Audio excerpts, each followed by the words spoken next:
Well, welcome to everybody. My name is Tom Tresser. I'm the co-founder and chief operating officer of the CivicLab here in Chicago. And before we get started, I thought we would just do some introductions and check-ins, and sort of like a little bit about your background, a little bit about your civic work, and how you feeling, how you doing. And I'll start. So I say my name is Tom Tresser. I've been in Chicago 40 years. I call myself a civic educator and public defender, with a little bit of irony in that it doesn't have anything to do with the law so much as it has to do with the very word and concept of public.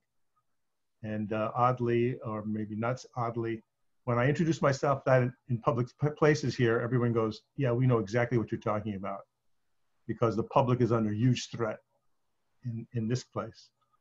And the CivicLab, we'll talk about in a minute, is a tool, a space and a place that I co-started back in 2013. How I'm doing is I'm feeling blessed that I'm with my wife in isolation here in our community, and my family is well. I just am recovering from prostate removal surgery. Oh. And I'm doing very well, and just am mindful of how lucky I am to have access to these health facilities right here in the city. Mm. And I wanted for nothing, for this relatively routine procedure, but still, you're in the hospital. And to see all these great care people, these nurses and doctors and people who took away, your lunch, and all these people who are working under these conditions are heroes. And I was just so thankful. So I'm feeling very thankful right now and blessed, and also very fortunate that I'm able to meet you good people today. So that's me. And I'd like to flip it over to my colleague, Jonathan.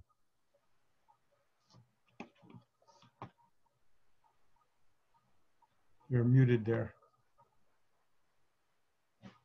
Good afternoon, all. I'm glad to be here. Thanks, Tom, for following up with Linda. It's great that this is happening, to connect with our comrades across the country. It's good to stay connected and in the midst of fear and anxiety and Yeah. to be frankly blunt, the shit show that we're in. It's nice to connect with fellow comrades. I'm Jonathan Peck. I'm currently the president and CEO of the CivicLab. I've been in this work going on 30 years, 3 decades. I like to talk about 2 things in terms of how I got involved in this work. One, as a coach, as a youth coach in my junior year in high school.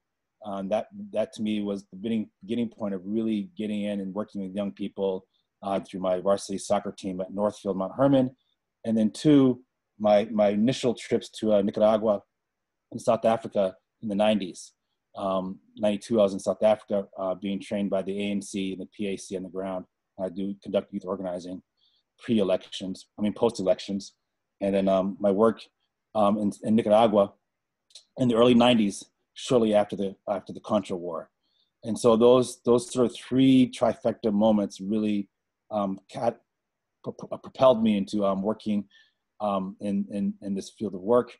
I enjoy working with young people. I spent 2 decades working and training young people in direct action organizing and building out primary and specialized services across the south side of Chicago. And then the CivicLab, Tom asked me to join him and co-authored, one of the co-authors of the book, Chicago's Not Broke. And I've known Tom for a long time. I met Tom when he was doing his artisan work and trying to get artists to run for office. And so I was a young organizer back in the early 90s and met this guy who had a full head of hair and had this huge hat and this robust white dude just preaching and pounding the pavement door to door, basically. And ever since then, we've been very close friends in the struggle. And so he asked me to come on board to help support the CivicLab. And here I am now trying to help move it forward with him. I'm blessed to be here. I've been hunkering down with my family as well. I've got 2 beautiful boys. They're in 3rd and 4th grade, and I'm married to an incredible soulmate and partner in crime, because we're all criminals now, I guess. So her name is Zelda Harris, and she is the associate dean, professor of law at Loyola Law School. She's one of the few Black women deans, probably in the city. maybe in the country. So just here, glad to be alive. I take every day. My time clock is built around my kids, so just blessed to have them. I think they've given me the space to just reflect and just to keep me focused on what's important in my life right now. And so that's me. And I'm glad to meet you all. And I'm looking forward to see how we can get down in the struggle. Allison, how about yourself? Sure, yeah. So my name is Allison. I am a third-year law student at Wayne State University, and looking forward to being done with that, first of all, and actually being able to like dig into the work, full force. I came to law school after a career in nonprofit work on the west side of the state over in Grand Rapids. So I think that kind of positions me uniquely in terms of like my cultural experience, cultural and political sort of perspective on the state of Michigan. That's a much bigger conversation for another time. I tend to be of two minds on how I'm doing the last couple of weeks. It's just, a lot of just absolutely effing furious about the state of everything, and not really wanting to work through that. I just want to be angry at everything right now, and also recognizing how extremely fortunate I am. My husband of 3 years and I, we own our home, and we are both working from home right now. I'm attending classes from home, and then I'm still continuing my work with the People's Platform. And really realizing that simple baseline of maintaining employment puts me in an extremely fortunate category has been incredibly humbling, and just like, it's weird. It's a weird headspace to recognize, I think, just how much people are suffering, and to know that we're also very secure where we are. And then also, my husband and I became foster parents to a little girl who is now 1.5 years, back in June. So I can identify with your schedule being dictated by children. So, which has been a fun new experience. Just that riding that whole emotional roller coaster, which is parenting, but also fostering. And then I just super quickly, because I realize I'm running on, I'm sorry. I got linked up with the Detroit People's Platform back in January through a professor at Wayne State, Professor Peter Hammer, who is a fantastic professor, and I've really enjoyed taking his classes.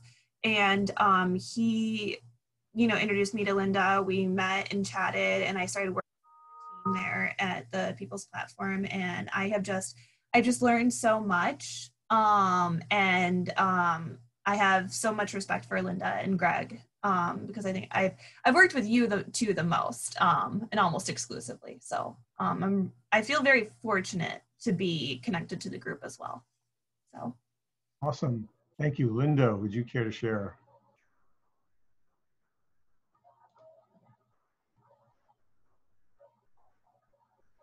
Linda, you're mute. Yeah, okay, Great. well, again, I'm Linda Campbell, and I'm with the Detroit People's Platform.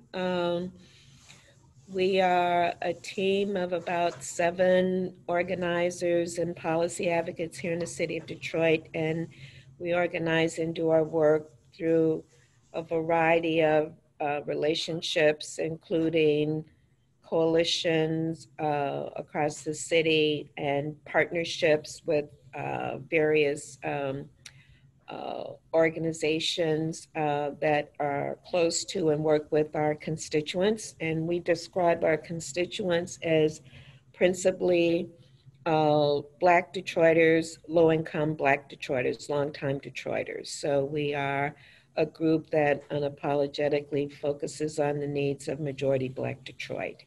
I've been doing this work for a way, way long time.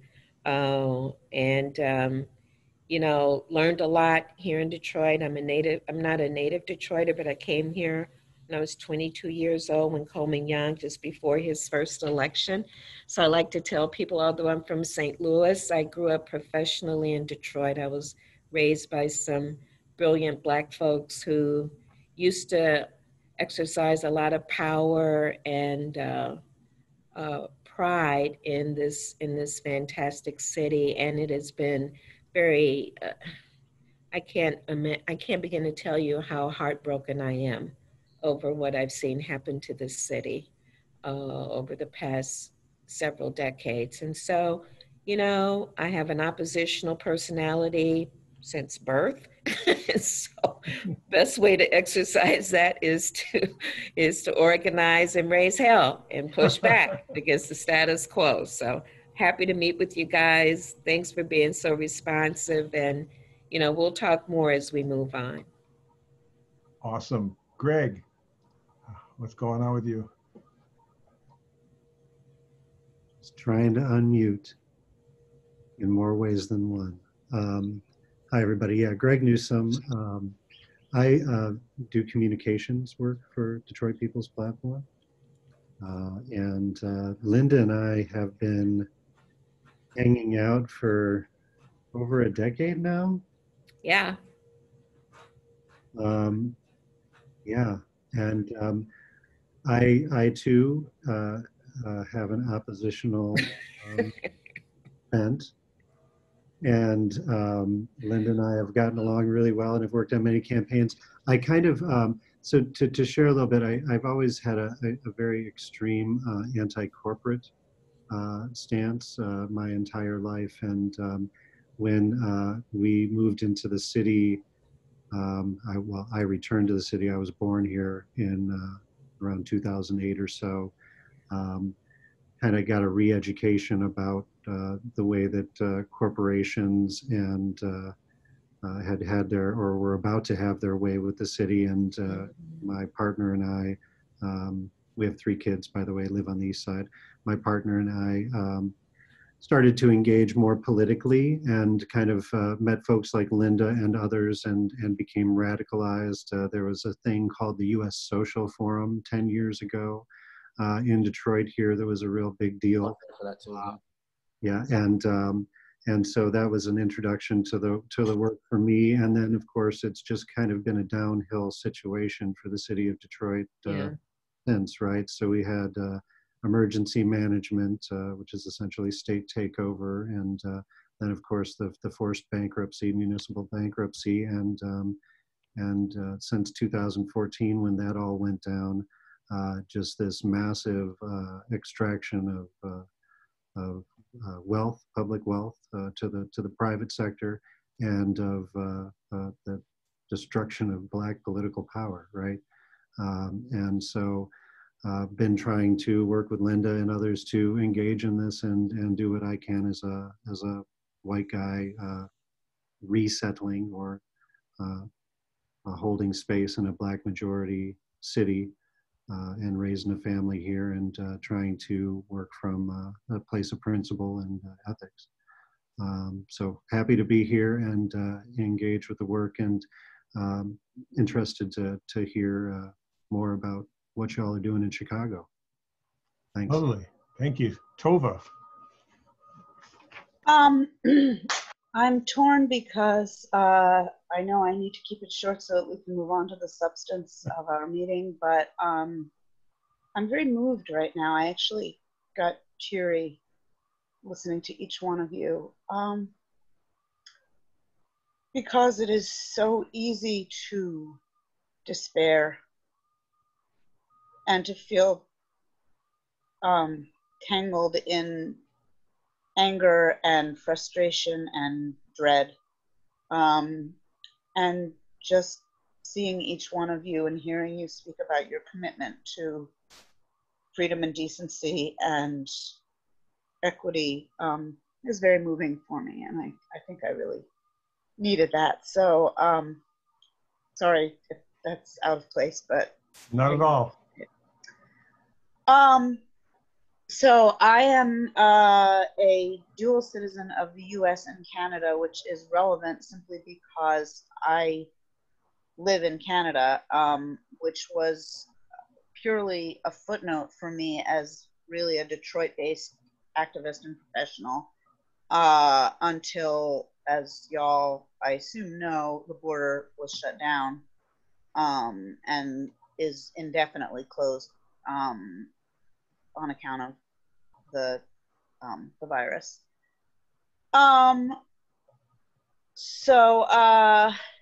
Yeah, so that's one weirdly newly relevant piece of information about me that used to be not terribly relevant, which is that I actually live in Windsor, Ontario, just across the border from Detroit. However, I do consider myself Detroit-based in my activism for several years, and this is what led me to meeting both Linda and Greg. I was executive director of the Sugar Law Center for Economic and Social Justice. Oh, I like to see Allison smile when I say that. I was there from 2005 or 6 until 2012, and Sugar Law, oh, nice. Sugar Law led the legal battle against the emergency manager law in Michigan. Also was, I would say, pretty significantly involved in bringing community benefits work to Detroit. And it is through that work that I became closely connected with many of the most amazing activists that I know. Obviously, as you know, Greg alluded to, there are complexities being a white person and a relatively privileged person trying to be an activist in majority Black and for majority Black Detroit. But like Linda, I would say that I came of age professionally, politically, and sort of learned many and most of the skills that I have from elders in Detroit who showed me the way, including Linda, who I consider a mentor.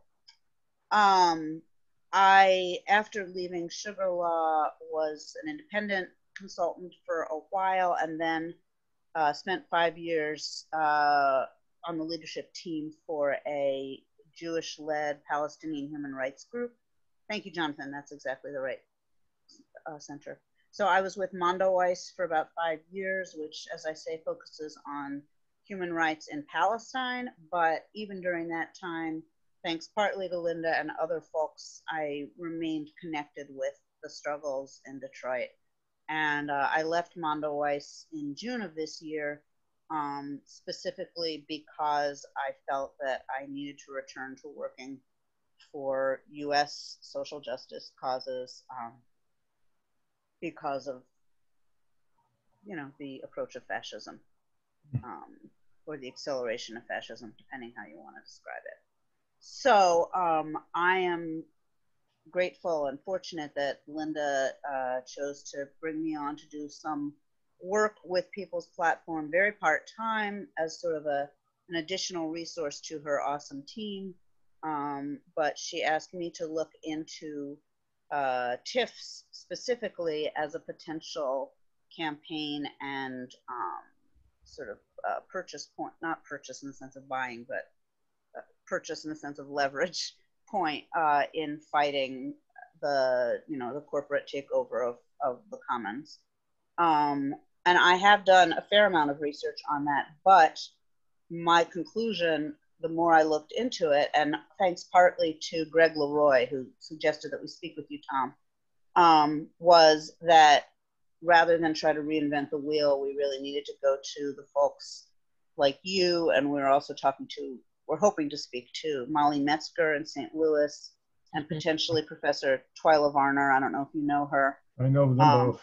Yes. So again, I mean, essentially, I think Linda has found it a little frustrating that I didn't want to kind of just jump in and do it all. But at the same time, I really felt like it was not the best use of People's Platform resources to have me try to figure stuff out that I think you guys are really the experts on. So I don't know if I just spoke too long, but Linda, if there's anything that I'm forgetting that you feel is needed for me to mention here, I guess I'll take a moment to just advertise that my probably greatest strength as a professional is in fundraising. And so if any of you know of good social justice organizations that need help with fundraising, I'd love to be connected. But that's the only other thing that I will mention. Linda, is that adequate? Is there something that I'm missing that I ought to be tossing in here? No, I think that's good. Things will, as the conversation evolves, Okay. we'll learn more. Well, thank you everybody for sharing and laying the groundwork here and opening the room up. In these times of craziness, I think it's important for us as human beings to connect across all these spaces and places and all this work and recognize each other for what we do and to help each other in fellowship. I found that this work is very isolational and tense on a good day, let alone a national pandemic and creeping fascism. So anything we can do to help each other, and just give each other some love is a beautiful thing. So with your permission now, we will share a brief PowerPoint, like 25 slides, something like that, and then be able to dialogue and commune along some of these issues that you have raised. And so with that, I'll share my screen. And you should be able to see TIFs and Justice. Is that showing up for you? All right, cool. All right. Oh, nice. Thank you. Yeah, you're welcome. Let's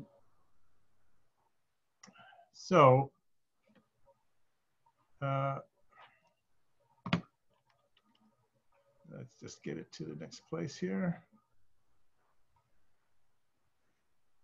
So the CivicLab is a 501c3 tax-exempt, community-facing do tank, we like to call ourselves, a place of innovation, fabrication, research, and most importantly, activation. We're not about studying shit for studying. We're about liberation and justice and advancing civic engagement and grassroots democracy, especially government accountability. We're sort of old-fashioned, naive, with all the faults of the founders of this country. They did kind of trust us to run the show, but they assumed that we the people would know shit. And we're very big believers in having people at every level of our communities be fully in control of knowledge so they can put their hands on the steering wheel of their communities and not be run over by the bus of history. And as a major part of that, we feel people have to know where the money is. They got to know their money. I've just seen too many great social change efforts short-circuited by smarmy politicians who tell them, look, we feel you, but we have no money. And a lot of times, very smart and powerful and accomplished organizers just don't know what to do with that. And they don't have the agency or the bandwidth to go, well, is he telling the truth? Is Detroit broke? Is Chicago broke? Et cetera. So for that reason, we've been focusing a lot on civic money. Our mantra is investigate, fabricate, educate, activate, liberate, repeat. Or as some great person said, you can't be what you can't see, and you can't do what you don't know. So we feel this work is at everybody's level. This is not above anybody's pay grade. We found that people at the grassroots level just drink this up and are perfectly capable of internalizing it and deciding if they like it or they don't like it, and then moving forward. Our TIF work is called the TIF Illumination Project. It was launched in 2013, partially as a result of our work fighting the Olympics. So I'm probably best known as an organizer here as leading something called No Game Chicago. So without any money or even a friggin' phone number, we defeated Chicago's bid for the 2016 Olympics. And that took us into every community, and it took us deep into the budgets, and deep into the relationships between foundations and this one and that one and the media and all like that. A very deep analysis of Chicago civics. But the TIF Illumination Project is here at tifreports.com, and we put that up there, and it gets hit by people to focus on what's going on here. So jumping into TIFs, tax increment financing is in 49 states. It's a little different, you know, jurisdiction is jurisdiction. Sometimes they're called something else, like I just realized in upstate New York, they're called pilots. But the thing is, it's this transfer of money from the public to the private, usually in the name of economic development. Yep. And you can stop right here and have a long conversation about who's developing who for what. Like, who drives that show? Who profits from the TIF industrial complex or the community development complex? There's, if Detroit's like Chicago, there's going to be a cadre of planners, lawyers, bankers, consultants, names that will be familiar to you at once. Oh, that guy, you know, he used to work for the mayor and now he's a consultant for this, and then he's a banker, and then the architecture firm, and you'll know your guys. Like, we know our guys, you know, and they're fixated on the loop, or, you know, the central district, which tends to be white, already affluent, and their policy prescriptions for how to make a city great are very limited. It usually has to do with tourism, hotels, sports, building a thing, and rarely does it actually look at the human being. You know, and rarely does it actually look at it like the person who lives there and go, is Mrs. Jones healthier than she was last year? Is Mrs. Jones smarter than she was last year, or anything like that? It's all about, well, can Mrs. Jones go to a Target or a Starbucks or something like this? Or could Mrs. Jones get a low-paying job at the Target? And so these are the kinds of things that we see here in Chicago. Okay, the TIF is designed to subsidize a thing, usually a thing like a building, a mall, a housing project, but it could also be a government thing like a schoolhouse or a firehouse or a cop house.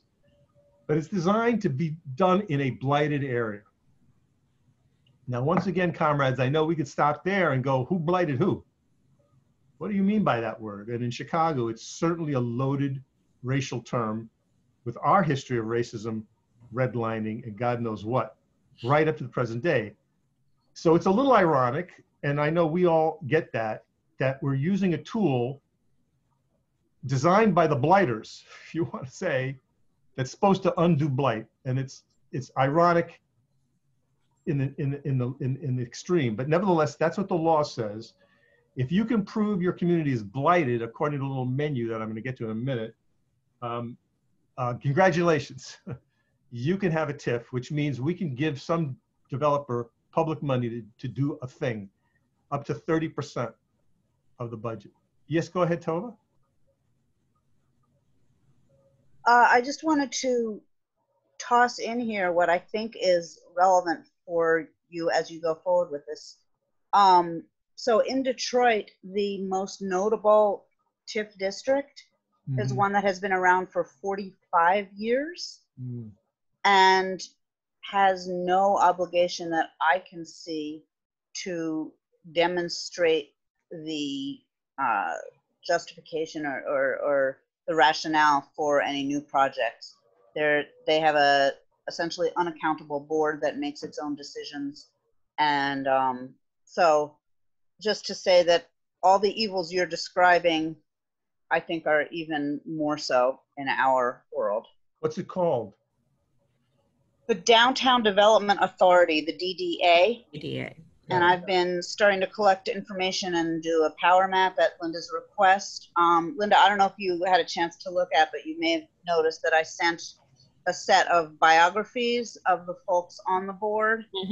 And I also learned what, again, you may have already known, but I had not, that in 2017, I think it was, or 16, the Detroit News did an expose showing a huge portion of the reps on that board have had their own financial ills. And there's also some people who not only can we show that they were delinquent on taxes in a variety of ways, which I'm inclined not to use as too much of a cudgel, simply because there are reasons that all sorts of people are delinquent on taxes. But at least a few of the people on the board, it's impossible to find any evidence or biography showing that they have any qualifications whatsoever other than being buddies of the blighters, as Tom put it. So anyway, I appreciate that. Just So wanted you can to see how these add things fit that together. The deal is to order to create a TIF in Illinois, you have to satisfy the two conditions. One is the presence of blight, according to a menu, and the other is what they call the but-for. Yeah. Which is basically saying, you know, why can't the market support this project? So you, developer, you're a capitalist, you have money, you go to your investors, you buy something, you build something, you market it, you make profit, good for you. You extract profit and on you go. Or, oops, it failed and you lose. However, as in the definition of blight, the definition of the proof of the but-for concept is impossible. They're both so elastic and impervious as to basically the net result would be anything, any place in the state of Illinois can be declared blighted, including our version of Wall Street, which is called LaSalle Street. That's a TIF district. A cornfield somewhere can be blighted in order to put a Walmart there. And the market doesn't seem to be working anywhere in the state because TIFs likewise are in the hottest retail area of the city where rents are, you know, enormously exorbitant and where high-end retail is put. But yet those two are TIFed. So for example, in our version of Greektown, super popular, proximate to the loop, there are TIFs there. Grocery stores are created with TIFs where there's a common sense person being placed on that location and like take that blindfold off and say, look around you, is this blighted? Without any explanation of what the word means. The average person would go, no, this looks pretty hot. This looks pretty, you know, pretty prosperous. No, it's blighted. The other thing that's super important to notice in this is it's only for hard costs. It's only for building things. And again, in our work, we run across the other side of that coin. We're talking about people wanting more teachers, that people want a nurse, people want librarians, or sports coaches, or things of this nature, or community organizers for that matter. You know, people who can build the community from below. TIF money cannot hire any of those people. It's only for building a thing. Now, again, you have to note, again, maybe in Detroit, it's like Chicago, the construction industries here have been traditionally racist and exclusionary. Yeah. And they tend to be a favor of the democratic machine. So those carpenters unions and the labor councils here love TIFs because they build shit. And so that's a real thing. So, you know, just because a person is a union doesn't necessarily mean they're going to be on the side of God here or anything. And that's a reality in Chicago politics. So Detroit as well. The original. So there's a kind of, it makes kind of sense, you know, the more concrete I can pour, the more of those guys will be employed, more campaign contributions come from that union to my campaign. And the TIF lasts for 23 years, which is like a biblical generation. And why 23 years? I honestly don't know. But, you know, the deal is a long-lasting deal. These are not things that we enter into and go like, oh, it'll be done like in 2 years. Thanks, Bernard. So they tie us down. The other thing is the money collected by TIFs, at least in Illinois, is supposed to be spent where it's collected. Which is, you might think, well, that kind of makes sense. But it actually is at the heart of what we call the exclusionary racism of these things. They're non-distributional. And in any case, the TIF money does tend to flitter from one TIF to another in another secretive way through something called porting. So even this condition, which would be, you know, this list of factors you would find in like a brochure from a TIF lawyer or from some kind of state website, even all that is not true. You know, when you get down to it, but that's the basics. So we use this example when we talk about TIFs in Chicago. This is an African-American community in the West Town part of Chicago. So this is the Midwest TIF. And we show the boundary line that's drawn, and we point out that when the TIF is created, essentially what they do is they do an accounting of all the properties inside the boundary of the TIF, commercial and residential, and they get a snapshot of how much property tax those properties are producing, which is called the base. So you may hear that term in discussions of TIF. The base refers to how much property taxes are being collected by the TIF before we get going. And in the case of this example, let's say all the properties inside this community, inside the TIF, is collecting $1,000 in property taxes for the sake of our argument. You could have a pause here in a public meeting and ask members, well, what does the property tax fund? So depending on your community, everyone may know that right away. And the hands may shoot up like, oh yeah, schools, libraries, parks, what have you. You know, depending on how your property taxes are distributed. That's certainly how it here is in Chicago. And perhaps the same for you is, well, what's the number one organization or unit of government that takes the most property taxes? You know, of the dollar. And the answer in Chicago is the Board of Education, the public schools. So in Chicago, it's about 56 cents. So this is a learning moment to say, well, therefore, we got to be mindful of where our property tax dollars go, because if a dollar of property tax goes missing, who is hurt? There are victims. And the proponents of TIFs like to make up some kind of hypothesis that this is free money. You'll often hear a TIF defender say, well, we're not taking money from anybody. We're creating money. It's true. And we say no. And we work that readily in public meetings. And sometimes somebody will even bring their tax bill and share, you know, if they want to do that. Okay, so that's the TIF. So now we get to this famous diagram, and you can see the base now is in blue. Now the Illinois TIF statute is particularly onerous because the base is flat for 23 years. So if those properties are throwing $1,000 in the base in year one, how much are they throwing out in year 23? So people kind of look at that and go, $1,000? Bingo, correct. Now the question to the audience is, what's wrong with that?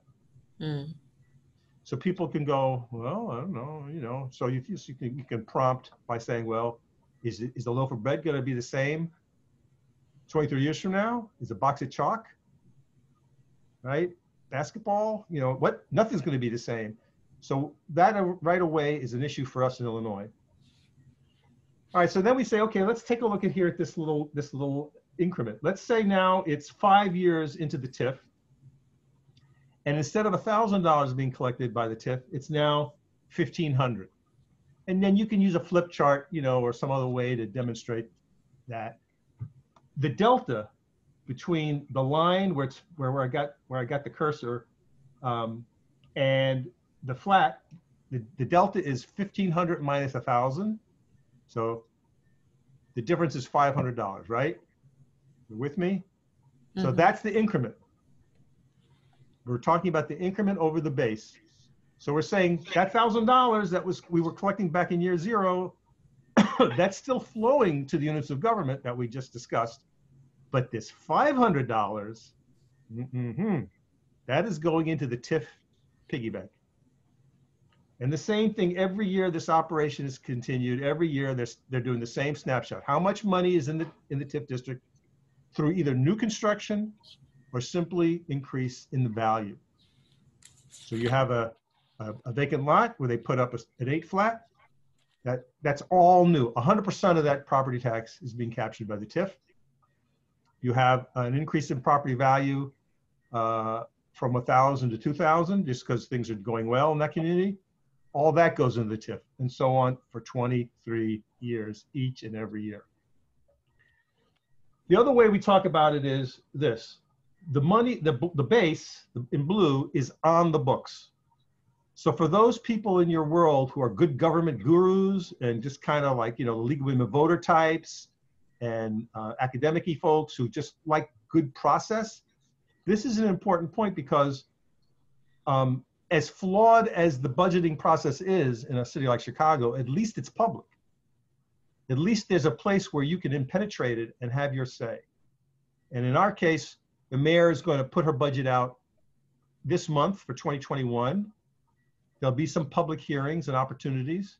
And then the city council will hold their hearings in November. And if you can take the day off of work or leave your COVID house to go to City Hall, that would be your opportunity to either affirm the mayor's budget or protest it. And after that, it's done. You know, for the city, we have to pass our budget by December 31st. So if you miss any of those opportunities and you're pissed off about the budget and you don't like the way the city's going, it's too late.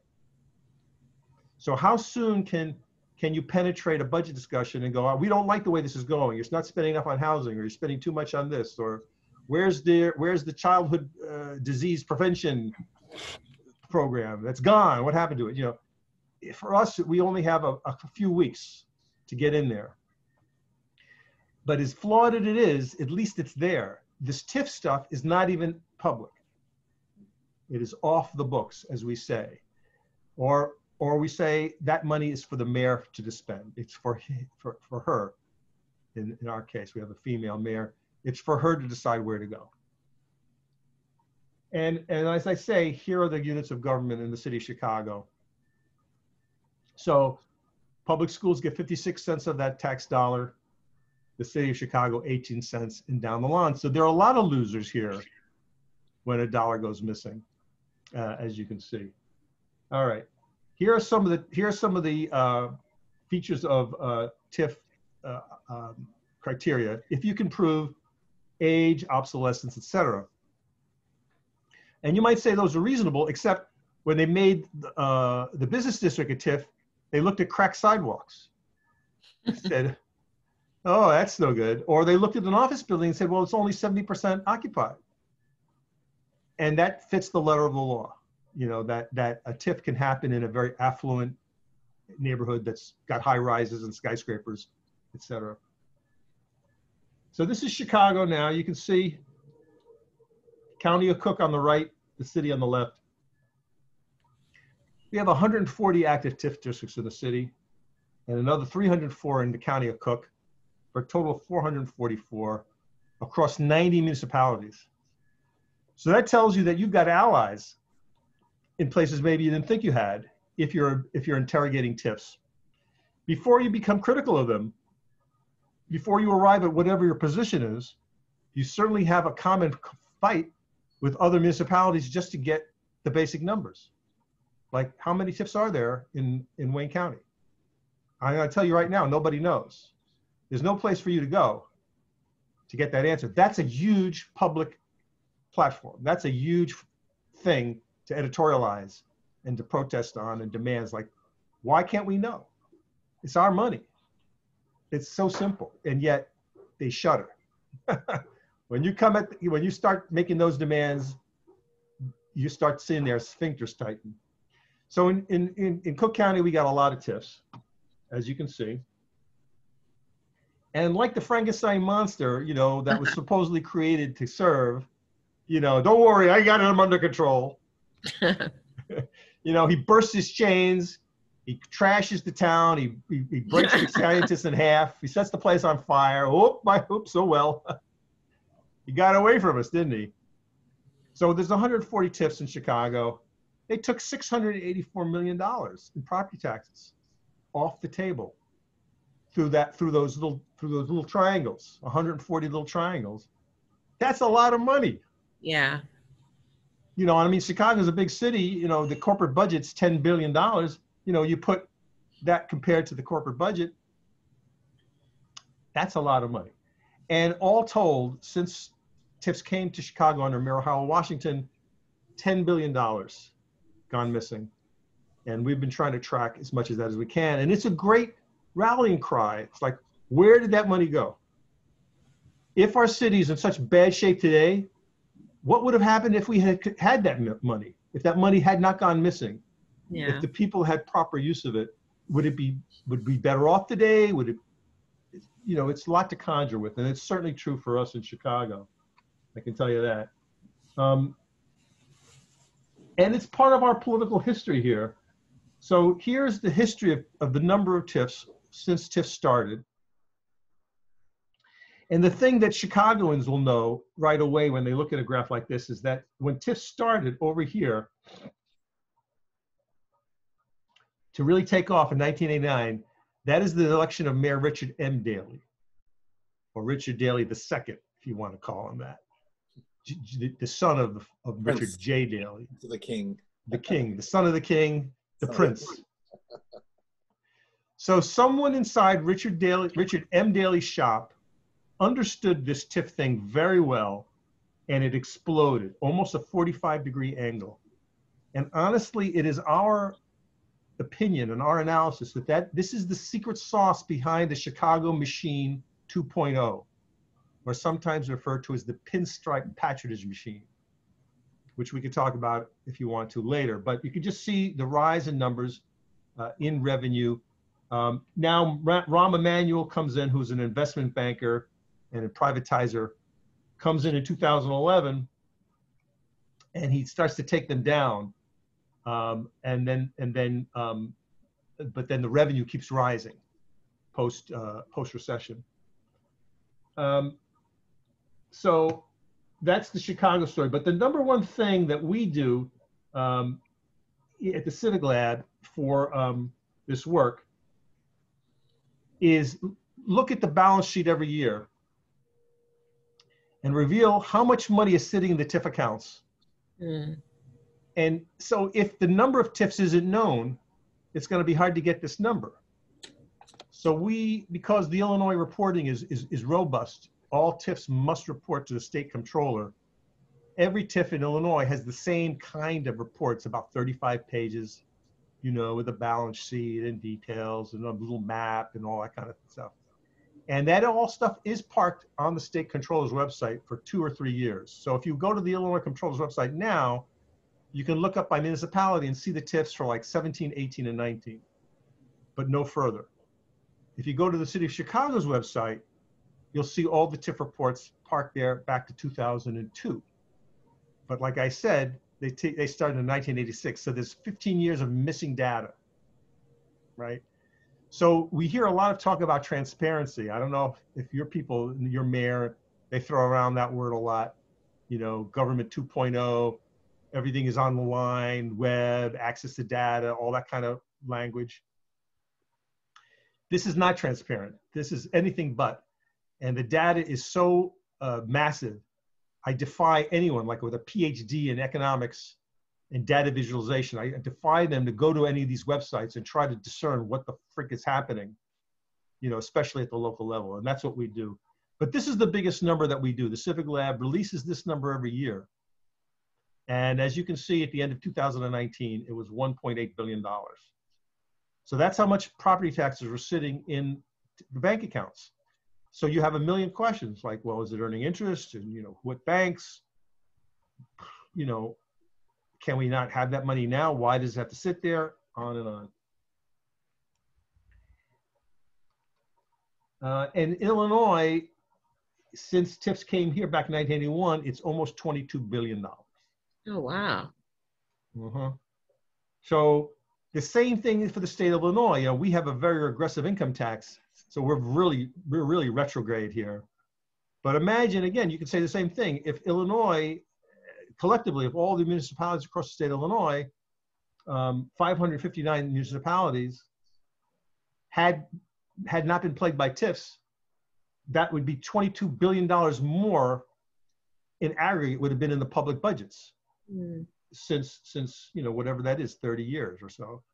And so again, this is kind of water under the bridge. We can't get that money back, but it's you conjure with it to say, yikes, that's a lot of money.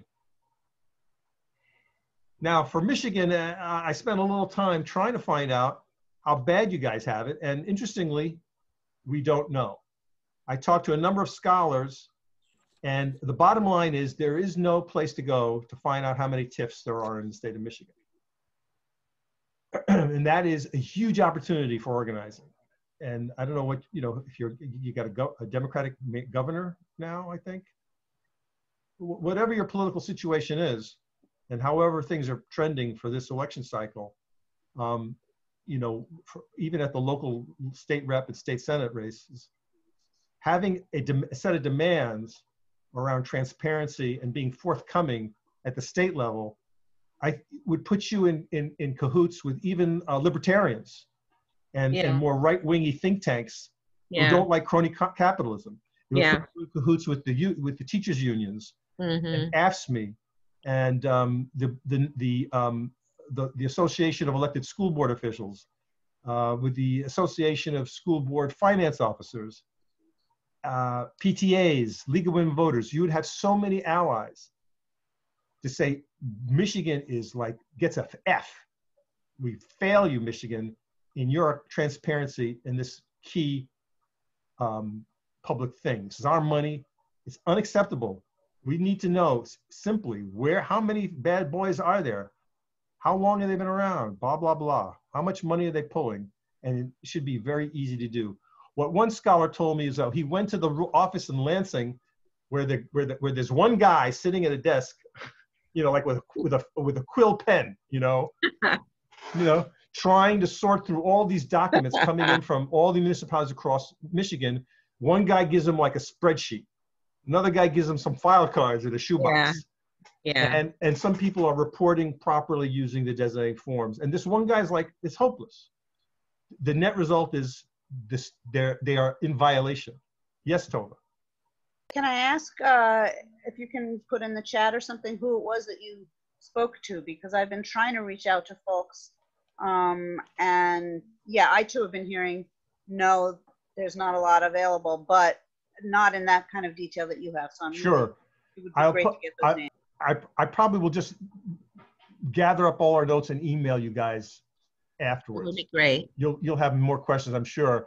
So from an outdated report from 2014, an estimation of 1,119 TIFs taking $1.2 billion from the state. So that's already 7 years old and probably under by 50%. So I'm just going to say, you know, guesstimation, you've got maybe 2,000 TIFs sucking up $2 billion a year. Yes. Yeah. 3 billion maybe. So that's what I could find, you know, with a little bit of look. So it means, you know, as a hook for organizing, you know, it's sad to say that Michigan is sort of gets an F, but it does give you some ideas about you know, how to go forward. All right, so these are what we have determined to be the critical public policy insults that TIFs represent and therefore organizing opportunities. One, TIFs starve local government. This is you know, the point I made earlier. So if we care about property tax dollars, if we want to know how our government is operating, we need to track how they're used and abused. It's pretty simple. And if your constituents rely heavily on public stuff, you know, then they're the ones going to be harmed the most. So if we rely on our public schools, our public water, oh, what, we don't have any, you know, issues of water in Michigan, really? Right? Parks, public transit, public health, public housing, all these things that have the word public in them. And our constituents rely on those to live and thrive, then they are harmed most egregiously when a dollar goes missing. As I said, that was the breakdown here in Chicago. You know, it'll be the similar, you know, for you in your own way. The definition of blight is meaningless. So these are some of the things, as I mentioned, that were, you know, used to support TIFs in our jurisdiction.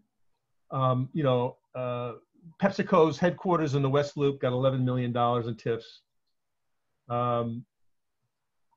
$842 million in TIF given to high-rise developers, you know, who are all close cronies and donors to the mayor and other politicians. And to this point about non-distribution. So this, again, I think is a principle of progressive economics, is that the wealthy are supposed to share their shit. You don't tax a wealthy person the same as you tax a poor person. right? So if I'm at an upper bracket, I should be okay with you taking more, relatively speaking, at a higher percentage than my maid or the guy that does my shoes and that kind of thing. And that the same thing for public programming. If you hoard property taxes in wealthy communities where property taxes are high, that money will never find its way into a poor community. It can't, by law. So that's why this map, which is somewhat outdated from a great publication called the Chicago Reporter, shows that the loop, the main super loop, is bright red. That's where the TIF money is being spent, because that's where the high rises are. That's where the wealthy people live. Put it another way, if your community is poor or struggling or working class, and a politician or policy person says, we're going to put a TIF on you, and that is your path to prosperity, that's a lie. Mm-hmm. Straight out. And you'll find in some of our communities where homes are underwater, the property taxes are going the wrong way. They have less value. And in Chicago, we have more homes underwater than any other city in America, and they're mostly in Black and brown communities. So if you're telling your constituents, we're going to put a TIF on you, and that's how we're going to build your shit and expand your prosperity, ain't going to happen. Don't believe the hype. Don't believe the hype. So the way we say, they handcuff the money to enrich rich communities and starve poor ones. TIFs corrupt. So Chicago, sad to say, is the most corrupt city in America. And we've had about 35 of our city councilmen go to prison since 1973. 2 governors, by the way. Most proved corrupt, but I'd throw our folks up for a run for their money. Okay, well, we can arm wrestle that one, you know. Yeah, we can have a debate. If that'd be one of those corrupt nights, we can drink some wine and have a huge debate about who's more corrupt. You're right. It's sad that we should have that conversation, but let's just say this just furthers this cesspool, because we have documented many times, right? We've documented many times that the developers who receive the TIF money are lavish givers to the elected officials who authorize the TIF money. Yeah. Now, that may not raise any eyebrows in Detroit. It certainly doesn't raise them here. We call it out anyway, and we name the names and show the faces to say, you took money from those guys. It is not okay. That's a conflict of interest. It's legal, but it's lethal. And it's no good. And it's worth repeating, even though it's kind of a trope here in Chicago. We call it pay to play. You know, it's just very old and not newsy at all. And it sort of contributes to sort of a culture of cynicism and like, well, what can you do? You know, shrug, you know what I mean? And it's not okay. And we just say, no, it's not. It's okay. We need to show these people and show them up and embarrass the hell out of them. And we do that at every turn we can. Now, the most powerful local politician we have here is this guy. It's 2 o'clock. He is, for many years, was the chair of the finance committee. He's probably one of the most corrupt politicians in America, been in office for 50 years. He finally got indicted by the FBI late 2019. And the wiretap that was released shows the guy he was trying to shake down made this statement. He says, I need his favor for my TIF money. So that's the guy who's being shaken down, referring to Ed Burke. I need his, Alderman Burke's, favor to get my TIF money. I mean, that's about as naked as it gets. So net, friends, we at the Civic Lab call out TIFs as racist and unreformable. And we placed our arguments there at ntifsnow.org. I'd like Jonathan, if you wouldn't mind, Jonathan, if you would just sort of put a coda on here. What's your thinking? And then let's open it up to conversation, okay? Cool. So real quick, I know you guys want to get in discussion, but I put into the chat some other links to some of the other areas of our work at CivicLab. We think this is a multifaceted approach to this. We've been honed in on on TIFs in terms of economic development. It's part of a broader mosaic of struggle and liberation in the Chicago area. So we recognize that all groups, everybody has a role to play in the broader movement for justice and equity, definitely in Chicago and of course across the country.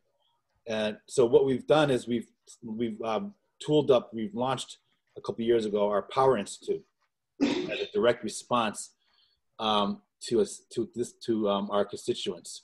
So the first step was we did this book, Chicago's Not Broke. Tom is the publisher, and he got 12 authors together. And it's a great book. It's a fast read. You can see in the back of his, it's right there. And it highlights 3 areas of the work, what's in terms of money, what's been stolen from you, what's being basically hidden from you, what's being misused, all those things, and then some solutions. We did a book tour for a couple of years. The book is still out there. We still do book workshops. And we did, almost 100 book, group sessions all over the city for 5 people, for 20, for 100 across the city. Roughly 4,000 to 5,000 books are out there, second print. And that generated a lot of engagement at the community level, right?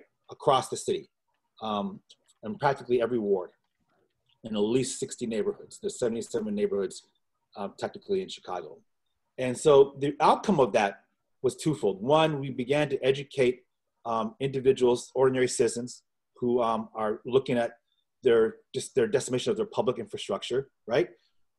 If they're a senior citizen group, why are my blocks looking the way they are? Or if you're a youth group, why is the schools closed after school? Whatever it is, libraries are closing earlier. There's not enough resources for public infrastructure in my neighborhood, on my block. So we got into the blocks and into the neighborhoods. And so that was a lot of great feedback. We collected all of that feedback, all of that information back into the CivicLab. And then that generated our second launch was the Power Institute. People organized to win and engage and resist. And so the outcry was we need more tools. Now that we're educated about our budget and finances of the city, now that we're seeing we're getting completely robbed and pillaged, what do we do about it? How do we fight back? How do we organize around this? What tools, what knowledge, skills, and attributes do I need to be an effective activist, organizer, leader on the ground in my neighborhood?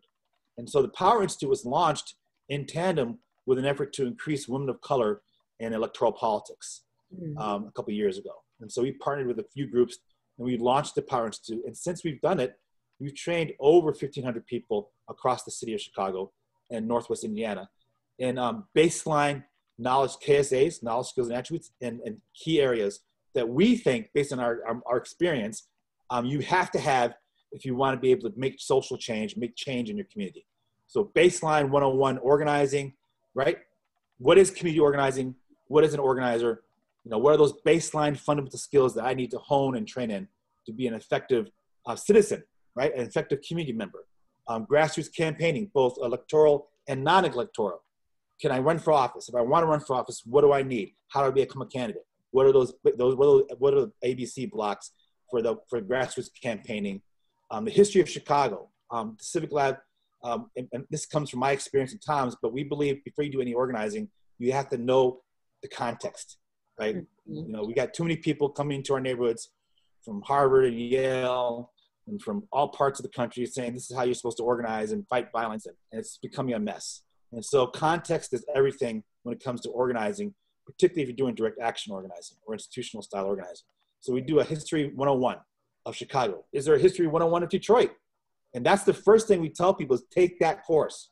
Before you want to activate, you need to know that this is not just some random plan, but this has been a constructed situation since day one, pre-colonial. So we give the history of Chicago from pre-colonial times all the way to October 6th, 2020. And we can show you the footprint of this racial, ethnic, class construction. Things happen for a reason, right?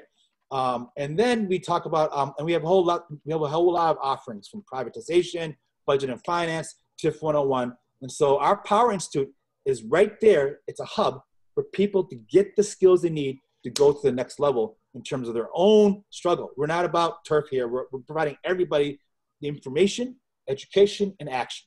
Once you get the education, how do you activate yourself and literally your family, your friends, That's rule number one in organizing, right? And then the concentric circles of people in your networks and so forth. And so that's a huge piece. The other part of this is then making sure that we help frame the discussion in the broader ecosystem, right? We've done one thing about CivicLab is we've been so focused on this TIF thing that it literally is it's saturated the landscape, both the political landscape and the sort of the media landscape. And admittedly, we don't get much recognition. We get very little recognition for our work. But you can rest assured that if the CTU is out there saying Chicago's not broke, it came from our broke. You can rest assured because we trained CTU, we trained their leadership. If the Chicago Tribune is saying, "Wow, we're moving towards CivicLab work," we're pushing and framing the conversation and dialogue around TIFs. And so, if I can share the screen, Tom, quickly, I want to show you a couple things real quick. Oops, let me see where it is. Okay, and so here we are. We just put out there.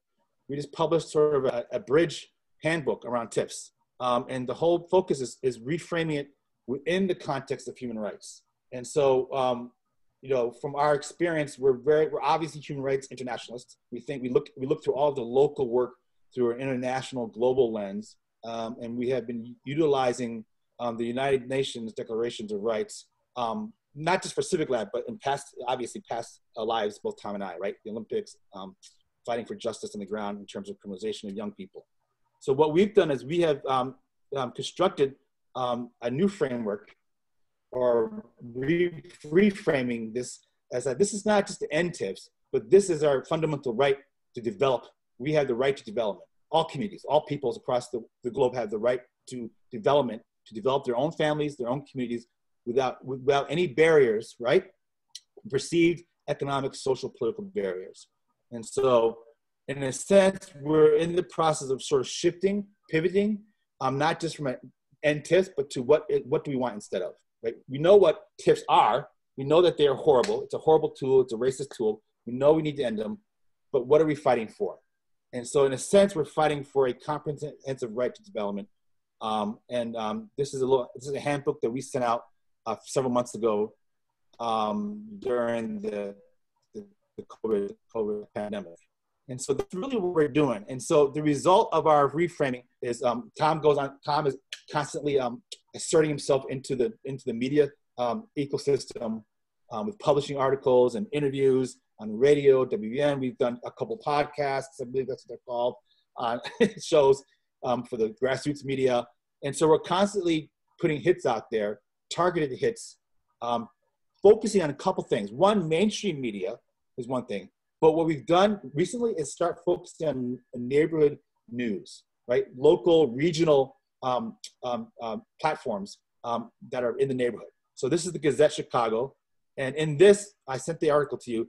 Ultimately, we're reframing it. We're talking about some TIF stuff. But in the end, we're also trying to latch this into every possible movement.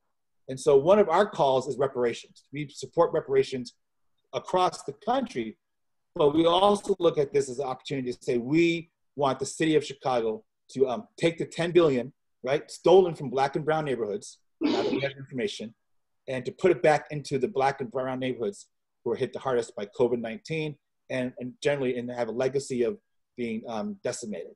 And so again, we're always trying to insert this TIF campaign into existing work being done by hundreds of organizations across the city of Chicago.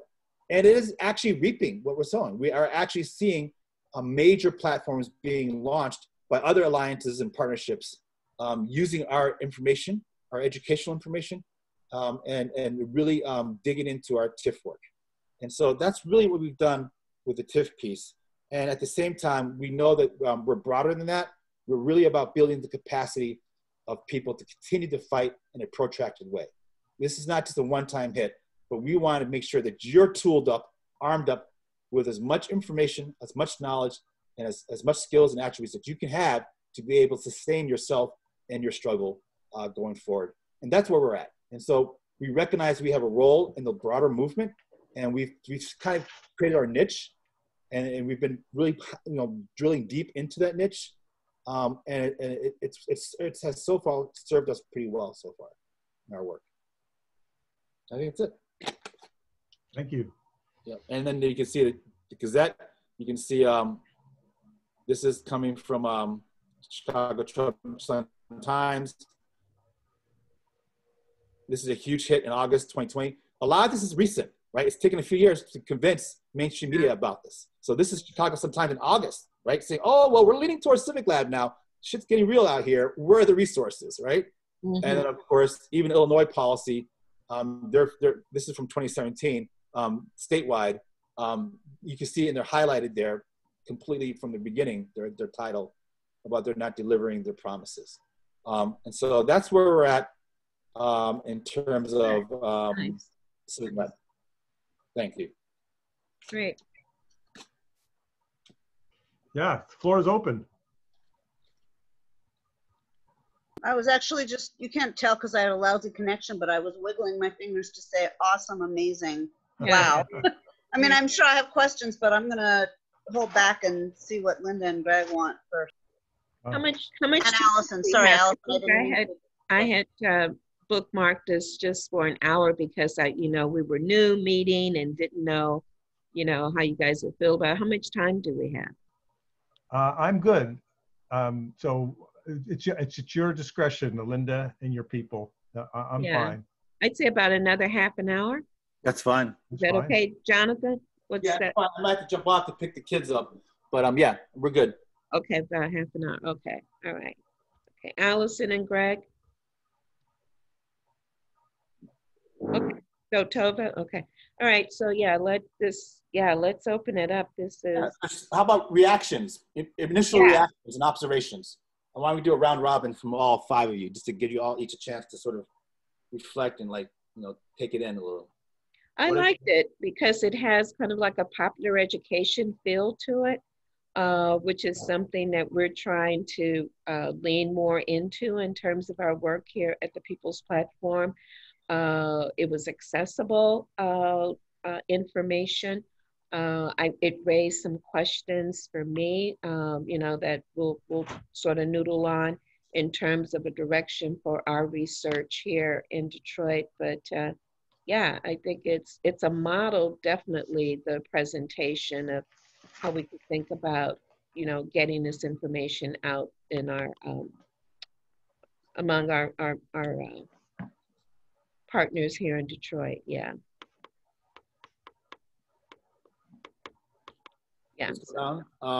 Go Greg to the right. What about you? I'm gonna get a cup of coffee, guys. I'll be right back. I'm just going across the room here. Amazing work, and I'm thinking about it obviously in the context of Detroit, but the question, I guess I can get into some of the questions that come up for me, and this has to do more with the way that we've approached the work.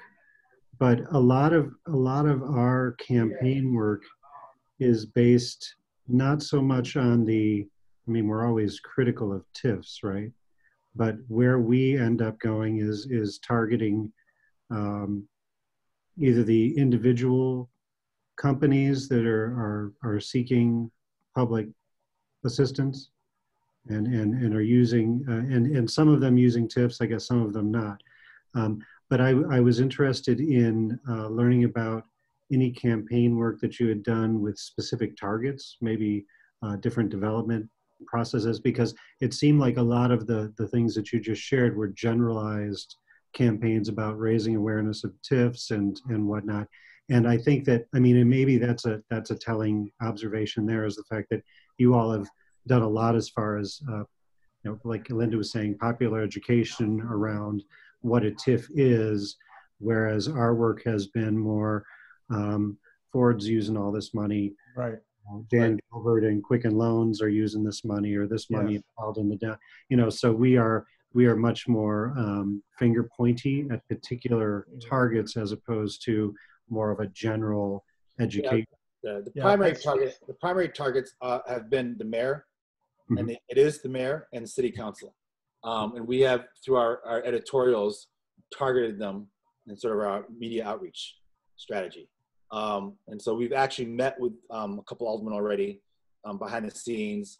And so in terms of a direct action organizing campaign, we don't have the resources to sustain that level of engagement. And so we had to, we literally sat down and said, what capacity do we have, and how can we actually amp up or ramp up this critique around the public space in Chicago?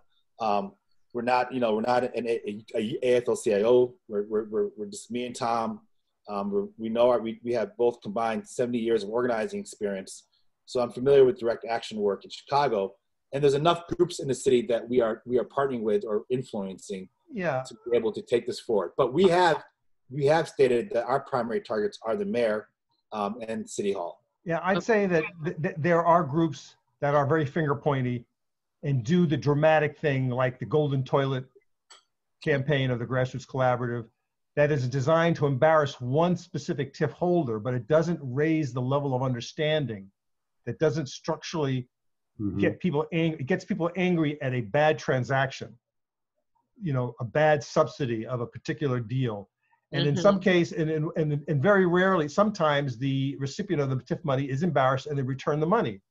And the organizers call that a victory, but I don't call that a victory. So tactically, we're definitely popular educators. We're going wide, very wide and deep, so that many, many more people will get angrier sooner, and we'll put the pressure on their elected officials to make the changes we desire. And as Jonathan mentioned, we train people to run for office, and 18 people have actually run for office using our book, so they'll waive the book. And so they're sort of already in that camp of like, we're not going to reform TIFs, we're going to replace them. We've trained alderman councils. They're people's committees, right? Each alderman has a committee that they meet. So our position is for economic development, all roads in Chicago lead to the mayor's office. In the past, we've, based on our experience, this sort of decentralized approach actually is very effective now. Would you say, Jonathan, say that again, please? Decentralized approach, where you're really informing multiple organizations, thousands of people, and you're getting them to activate their own civic engagement, their own civic body. We're seeing an incredible mosaic of just voices hitting the mayor from different angles, from the housing group, from the from the immigration groups, I see, from the police justice groups, from the disability groups, from the teacher unions, from the plumbers union, and they're all saying we're not broke. Why do you keep seeing in the ecosystem? Got it. At least at the direction you're having now, 30, 40 organizations saying Chicago's not broke. And why are there billions of dollars in cash funds when we're suffering with no PPE? Yeah, right? and saying that, it's easy to combine that approach with, say, a modern tool like Textizen or Call Hub, and to have a campaign if you want to go to make a step from the broad educational approach, where you're doing these meetings either in person or Zooming, you're selling your own version of Chicago's Not Broke, and you're saying, okay, now, if you've come along with us this far, will you make this call? Will you text the alderman, the mayor, the head of Quicken Loans, fill in the blank, to get them to do what we want them to do? And we found that's a great bridge. It's a great strategy to organize, to get people from sort of like, we don't know shit about this, we're just angry, to, fuck, what did you say about TIFs? My goodness, we had no idea, to, I will do something for you. What do you want me to do? The victories have been small, right? And small is critical, right? So one victory people know that on your property tax bill, now TIFs is on it because of the CivicLab. Before, they weren't even reporting that they were taking your money off your property tax. Now you can actually see a line item that says TIFs. That's a huge deal. That took a couple of years to even, in terms of transparency. Two, once we do get resources, the CivicLab will conduct our own direct action campaigns, but we don't want to, start something that, when you start a fight, you got to finish see it through, right? Yeah. We don't want to say we're direct action organizing unless we are able to back it up with concrete youth and adult community organizers that are sustained over several years. Yeah, Greg. Yeah, just to follow up, and I mean, I presume based upon your training in alderman councils and whatnot that you have some allies in city council.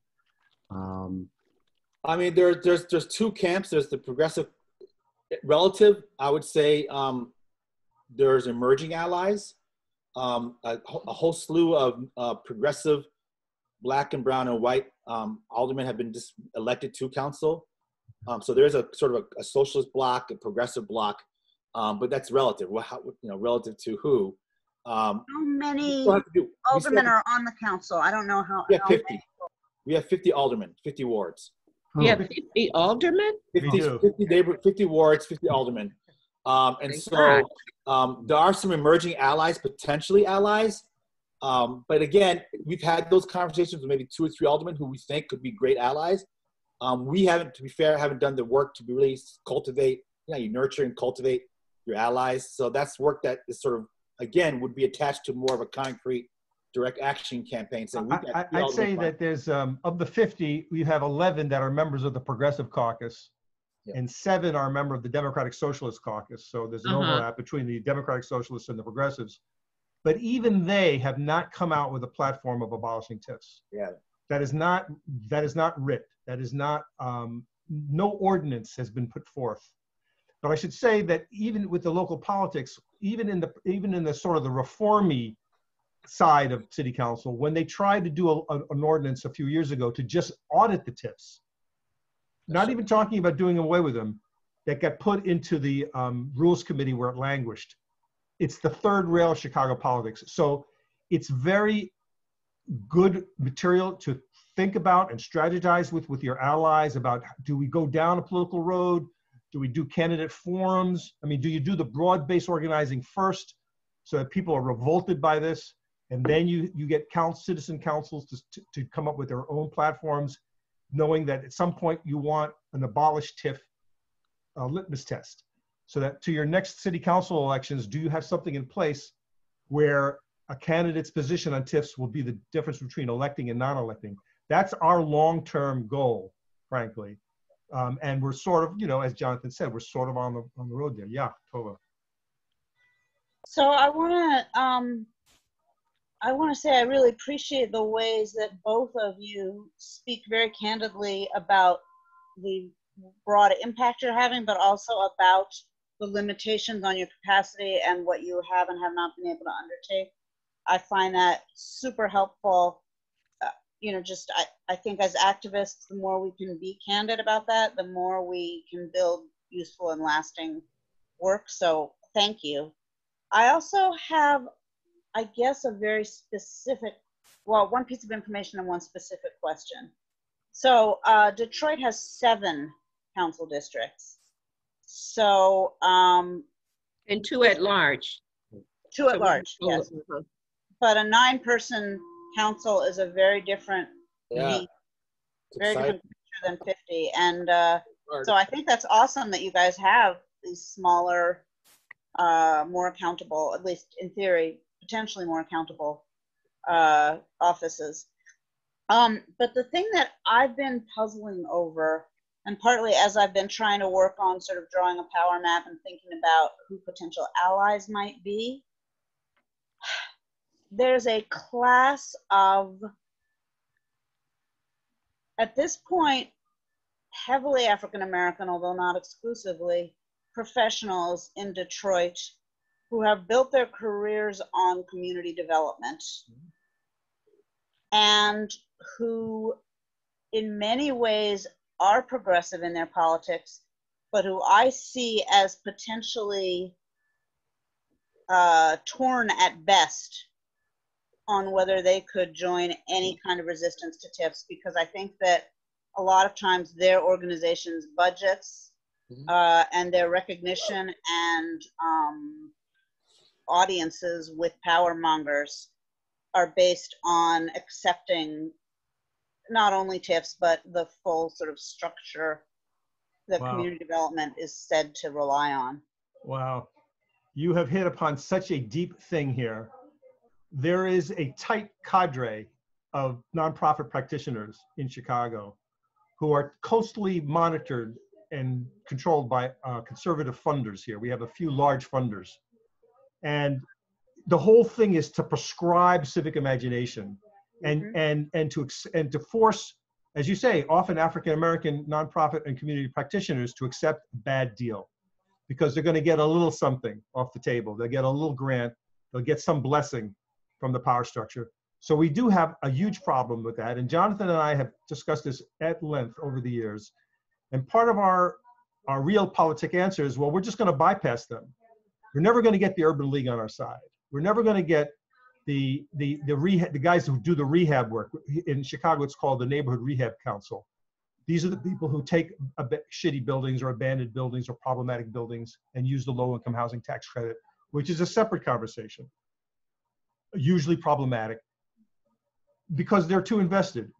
We have something called the Grassroots Collaborative, which is funded by the Teachers Union, and that is Chicago's premier grassroots social justice organization, who's there in the paper all the time. Yeah. They will not accept a no TIF deal because one of their coalition members used TIFs to develop two homeless buildings that have a total of 60 units. So because 60 people, have a house, which is not a bad thing, I think that has compromised this group. So we find that the Chicago players know that game, and they divide and conquer us, and they distribute crumbs. I mean, because that's my concern when I try to think about how we, and I'm using we to refer to Detroit platform, and that, I'm a resource and an ally to them, but not embedded in the organization. But we as a movement, when I try to think about how we could make hay out of this locally in Detroit, I can imagine shifting the discussion potentially in the ways that you're describing. I have a harder time conceiving of whom we might bring on as allies. But I'm not immersed in it in the ways that Linda and Greg and Allison maybe are, and so I defer. But that would be my concern, because I think about some of the folks like Donna Givens, or some folks who I think are speaking out in some valuable ways. But I can't see them getting on board with this, and I just wonder whether that makes this a smart or not so smart way to go. No, I think you have to assess, in any organizing strategy, you need to do your own power matrix, which includes assessing what capacity do you have, and who are the targets, the primary and secondary targets, and sort of who is your audience or multiple audiences. So we've done that. We've done that power matrix for our work. And it's not that we haven't approached I'm a former Urban League president. We've done actual book sessions at the Urban League, right? We're not discounting engaging with those players. We've met with Grassroots Collaborative. Everybody in Chicago knows each other. We've been around long enough that we know 90% of the leadership of these groups personally. But in terms of our majority of our time focus, we focused on a couple buckets. One, the ordinary citizen. Yes. Bring us to your library. Bring us to your church. Bring us to your women's book club. Go straight to the source. Bypass organizations. Let's go straight into the neighborhoods. Bring us to your block club, right? To your neighborhood association. Whatever infrastructure you have that's kind of outside these large the nonprofit industrial complex, target that. Right. Okay, and build out. 5,000 people sold books. We've educated 10,000 Chicagoans, and we didn't have to go through these mainstream organizations. That's the power that we have.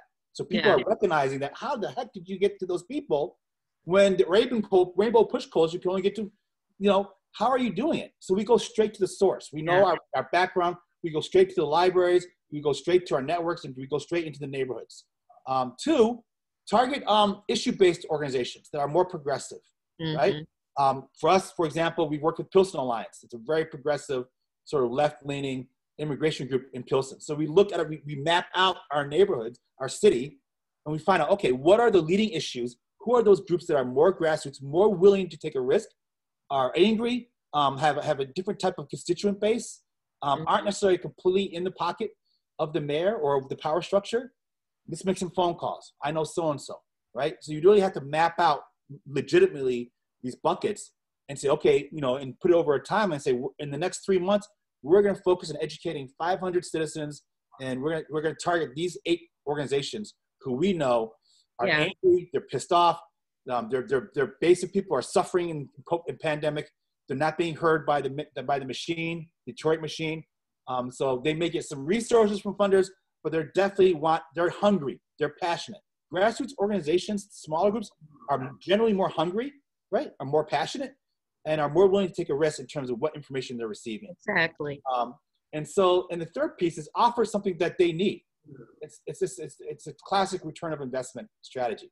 What do you need? Oh, you need more information about where the money is going from your local alderman or your council district, and is it funding, these neighborhoods, whatever. So find out, what organization needs are on the ground, and then say, well, did you know that money is being diverted that can be used to support your food pantry or support your mother's coalition around racial profiling, or they just shut down your library in your neighborhood.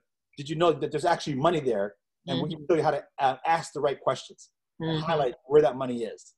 And so it's a conversation to have as organizers, is to strategically map out your power matrix, and then target, and then create your targets, friendly targets, enemy, oppositional targets, all that stuff. So I would say that we have some experience in that model. Tova, we would never consider Donna Gibbons to be an ally, or there may be one or two groups in the community development world that we would consider as allies, but just because people talk a good game behind closed doors, and because we are on the ground doing this work, we know where their real alliances are and how much of what comes from them is just performance, right? But the model that you just described was pretty much how we ran our community benefit agreement campaign back in 2016. Now, we didn't win because the corporates and the politicians came after us like really, really hard, but we did turn out almost 100,000 votes. They only beat us by 15,000 votes, and we only raised $11,000 for our campaign. And that's exactly what we did. We went to church basements, we went to neighborhood block clubs, we bypassed that whole traditional structure that Tova was describing, because even though some of them, I think Tova in their heart of hearts supported us, they were told explicitly by powers to be, do not get involved in that. So there is a history for the model that you just described, the way you all have kind of moved your TIF information. And that's typically the way DPP, that's how we do most of our work, yeah. I mean, I think the challenge, real quick, so I gotta go, is that every organization that's doing work in Chicago are losing people. Let's be clear. Or what? Losing people. They're losing constituents. Black people are being forced out of the city. We lost 500,000 Black people. And so there's a moment, 500,000, 500,000 African Americans have been forced out of the city. That is the exact number to the Great Migration, but into Chicago. Whoa. So, no matter whether you're the Grassroots Collaborative, you're the Chicago Urban League, you're the CivicLab, whoever, now is the time to go back to your roots. Yeah. Go back to the doors, exercise the basic fundamental practices of community organizing. Yeah. Right? Door by door, soul by soul, yeah. few by few. And that's all we've been doing for since we launched this. And so we literally had direct contact with over 10,000 Chicago souls. Just from a fundamental strategy of going out there small, right? And it's been consistent, right? The other piece is that doesn't mean that myself and Tom aren't part of that echelon leadership. I'm actually a former Urban League CEO. So in theory, when I go to the Urban League, I get access because I'm a CEO. Yeah. I'm a former CEO. Yeah. So I'm on the MPC Advisory Council for Juvenile Justice Advisory. Tom's is a Greater Chicago Leader Chicago alumni out of Chicago. We have access to those inside games. So it's always an inside and outside strategy. Right. And so what's your inside game? You should have an inside game. That's not where you build your power. You build your power in the outside game. That's right. You build the hammer, right? Okay. Hammer, and then what you may be sitting on that board.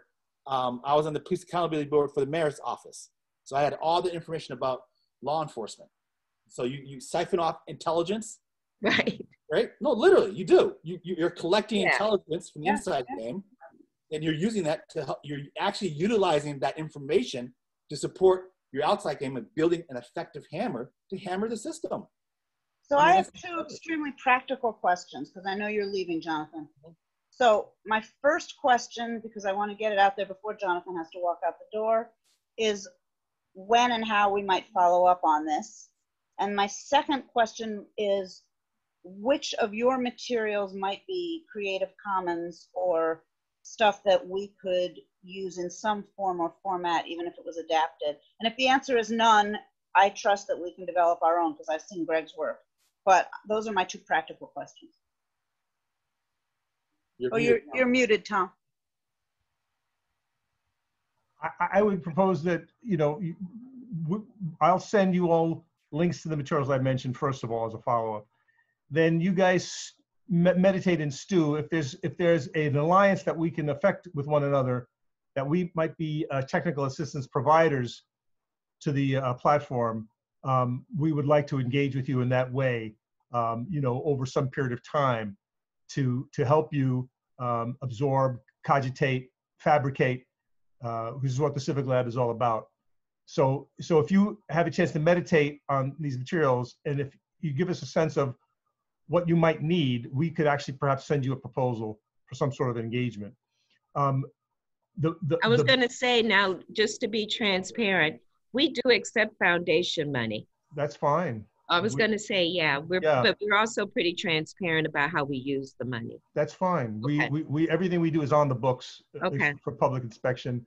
We've been turned down 35 times by local and national funders because the stuff that we do has just been too oppositional. Yeah. But in any case, but in any case, we would be happy to treat with you about like how would you develop your own book? Detroit is not broke, and so forth. And because it's a tool, it's a product, and to be honest, sometimes people will give you the $10 for the book, and that's a great thing for them. They'll take that book and read it, and they'll mark it up and they'll share it. This physical book I can't underestimate how important that is.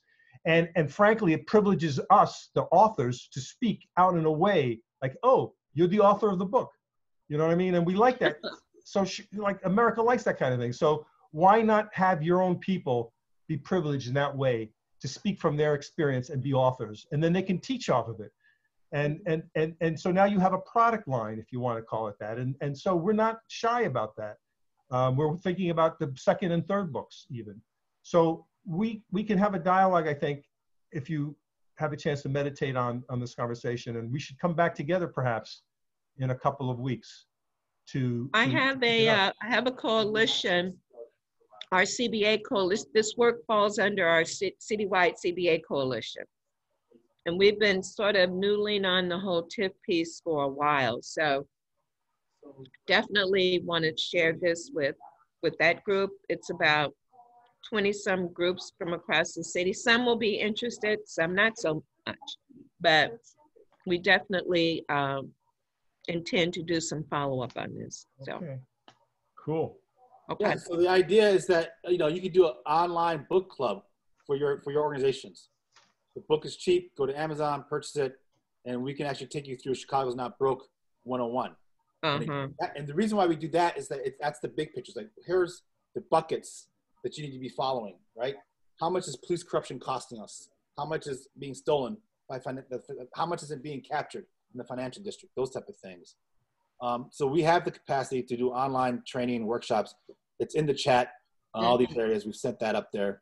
I would encourage maybe you all get together, review some of the links, debrief yourselves. And then like Tom said, in 2 weeks, we can get back on a Zoom call, just to chat about what are those next steps that you're all envisioning in terms of your work. Our main position is just to support and enhance what you're doing on the ground. So we have, and then again, Tom, we can also send you our background materials in there too. But we can send you some stuff in terms of our experience and background. We're called utility players in the movement, right? Because we play multiple positions. We've played multiple positions, right? So I'm a former CEO, youth organizer, international. We all have different angles to this work. So we are utility. We do nonprofit management training, CEO, executive. We have a contract now to do executive coaching for a statewide alliance of incarcerated groups that work with incarcerated organizations. Wow. And we're working with their emerging Black and Brown EDs. Oh, nice. So Nice. again, we're very versatile in our approach to the work. Our main purpose is to continue to support and enhance and build the capacity of people to fight their struggles and to sustain themselves going forward. Now, do you guys get any foundation funding? We do. We get nominal, very minimal, once in a while. Who's your fund? We've had Crossroads Fund, Crossroads? Illinois Humanities Council, Chicago Community Trust, a couple, but nothing Okay. major. But Okay. the majority of our funds is actually revenue from our You book, generate. from our Okay. workshops. Mm-hmm. Which is kind of funny. We have a very small budget, but it's actually played in our favor in some ways. Uh-huh. It's really been actually the residual impact has been kind of like, oh, okay, cool. There's almost like a truth to power approach. Yeah. We actually back it up saying, you know, we do workshops and it's earned income. Mm-hmm. But we are putting more grants out there, but we're also we want to continue to ramp up our earned income approach because we're seeing Smart. that provides the audience some character building. It's Yeah. the CivicLab character, right? Oh, Yeah. okay. It's small but mighty, and that's Period. the focus. So before you, Allison, did you want maybe one quick question for Jonathan, because he's running out to pick up his kids? Did you have one quick question? Or maybe if not, Tom can handle it. I just wanted to give you an opportunity. Okay, all right. Awesome. Jonathan, I thank this you time so with you all. much. Good luck with everything. Hey, stay up. I mean, I know you're all speaking truth to power. I am so blessed to be with you today. You've made my week just to continue to connect with people and souls and comrades around this country. And this crazy shit show is a beautiful thing. So if we do nothing else, I really appreciate meeting each of you. And I pray and hope that you're all safe in your humble abodes and keep fighting the struggle, man. Let's keep moving forward. You. Much love and respect. Yeah. Take care. All right. All right, Take care, John, Tom. we'll catch up later. So, Absolutely.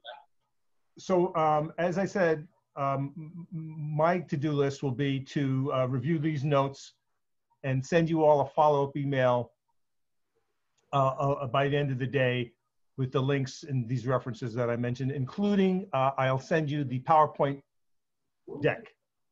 So that'll be in your inboxes. And then I will stand by for your cue, Okay. what you want to do. You know, I'm wide open. So if you tell me, let's meet in 3 weeks, whatever you want to do, that's fine with us. And we'll just reassemble back here. If you want to bring more people on the call, whatever you want to do. I would say that if we were going to do a larger kind of briefing to your coalition, we would probably want to get a fee for that. We want an honorarium. But in terms of just talking and just noodling it out, you know, that's just fine. You know. So I tell you what you do when you send over the links. I assume you have a fee sheet or a fee scale. Maybe you should send that too, because that helps us think more concretely. All right, no problem. Cool. Okay. All right. Brief checkouts as we leave. I'm feeling great. I'm feeling energized. I'm just loving meeting you. I want to know, we talked a lot on our side. I look forward to the time when you guys tell us more. I'd love to know more about the CBA campaign and those 100,000 people who turned out. There's so many questions I have about you, but let's just say this is the start of a beautiful friendship. That's how I feel. Yeah, and you're so close. You're right up the road. Yeah. That's right. Which is great. That's my checkout. So you guys want to? Anybody else want to jump in? Greg? I was unmuting here. Yeah, thank you so much. I appreciate the information. I've got a lot to process and thinking about things a little bit differently. I appreciate hearing about the differences between what's happening in Chicago and what's happening in Detroit, and also really appreciate the observations about what I would call base building and where allies are coming from and whatnot, because I resonate with that, with where I'm sitting in a campaign right now. So I deeply appreciate that. And thank you. Look forward to meeting again. Thanks, Tom. You bet. Anything else you guys Anything else you guys want to mention? Yeah, let Tova sign up. Tova? I'm very intrigued. Your way of thinking and your form of activism is really inspiring to me. And yeah, it's really interesting to think about all of this. It's also disheartening to think about how little of the information is accessible to us here, and we got to figure out how to go about that. So, you know, that's the up and the down. Actually, I do have one other request, which is we had exchanged an email or two with Professor Varner, and she seemed really interested in potentially working with us, but then she didn't reply to a more recent one. Maybe it went into spam because it was from Linda, whereas the previous ones had been from me. But if you were able to, you said you do have a relationship with her? Who's this now? Twyla Varner? Oh, Varner. Oh, I thought you said Molly Metzger. I recognize the second name. I misheard. Or no, you. it's not Varner. I'm sorry. I have a time set to speak to Molly. Yeah. Oh, Okay. no, you know what? I'm lying. Twyla, maybe? Does that sound Is that Loyola? African American professor? Yeah, I don't think so. Okay, then never mind. Okay, Molly, I know. The second person I thought I knew. Okay, no worries. No worries at all. That's all I've got, but I do appreciate your time very much. All right. Okay, so we'll be back. We'll be back before the end of the month. Okay. It's crunch time for us in terms of the electoral stuff, but you know, I'll pull some Tova, Greg. We have two other people that couldn't be on the call who are very interested. I kind of want to huddle with them as well, and then we'll be back before the end of the month, probably in the next couple of weeks after I meet with the coalition. Very good. Well, okay. With that being said, thank you, everybody. Stay safe and stay strong and stay sane. And we'll be talking soon. All right. Thanks a lot, Tom, for your graciousness and sharing. You're welcome. Much appreciated. Bye now. Bye.